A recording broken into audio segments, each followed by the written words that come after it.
অশ্বিনী কুমারের হাত ধরেই অবশেষে জয়ের রাস্তা খুঁজে পেল মুম্বাই ইন্ডিয়ান্স। আইপিএল ডেবিউতে ফার্স্ট বলে উইকেট নেওয়া দশম প্লেয়ার হিসেবে অলরেডি তার নাম রেকর্ড বুকে উঠে গেছে। বেস্ট বোলিং ফিগার হিসেবেও ডেবিউতে দ্বিতীয় স্থানে রয়েছে অশ্বিনী কুমারের নাম। ভাবতে পারো, পাঞ্জাবের হয়ে ডোমেস্টিক ক্রিকেটে মাত্র 4টে ম্যাচ এক্সপিরিয়েন্স, আগের বছর আইপিএল এ পাঞ্জাব কিংসের হয়ে একটাও ম্যাচের সুযোগ না পাওয়া, আর এবছর মুম্বাইয়ের মাত্র 30 লাখে তুলে আনা এই রুকি পেসারই কলকাতা নাইট রাইডার্সের অ্যাটাকিং ব্যাটিং লাইন আপকে জাস্ট পিষে দিয়ে গেল, তাও মাত্র 3 ওভারের স্পেলে। হ্যাঁ, আর তার জোরেই মুম্বাইয়ের ঘরের মাঠে রীতিমতো মাথা নিচু করে ছাড়লো অজিঙ্ক্য রাহানে তথা কলকাতা নাইট রাইডার্সের।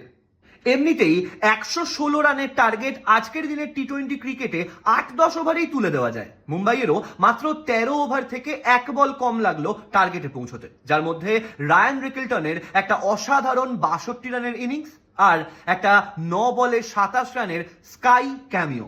ব্যাস, এই দিয়েই এই আইপিএল টুর্নামেন্টের ফার্স্ট 2 পয়েন্ট খুব সহজেই নিজের দখলে করলো মুম্বাই ইন্ডিয়ান্স। টসে হেরে ব্যাট করতে নামা থেকেই গোটা কেকেআর টিমটাই ছিল বড্ড নিষ্প্রভ, যেন জ্বলে ওঠার অপেক্ষায়, তবু ট্রিগার করলো না কিছু।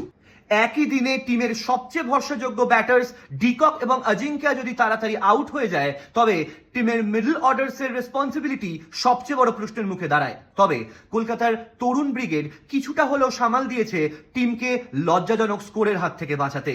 অঙ্কৃশ রঘুবংশীর মতন প্লেয়ার এই টিমের ফিউচার স্টার, মাত্র 20 বছর বয়সে যথেষ্ট পরিণতির সাথে ব্যাটিং করছিল, তাও কিনা যখন টিম ধুঁকছে।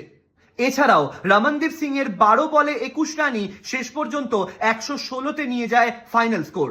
তবে বোলিং ইউনিট আজ কিছুই করতে পারেনি টিমের জন্য, যার ফলে আজ কেকেআর আইপিএল টেবিলের লাস্ট বয়।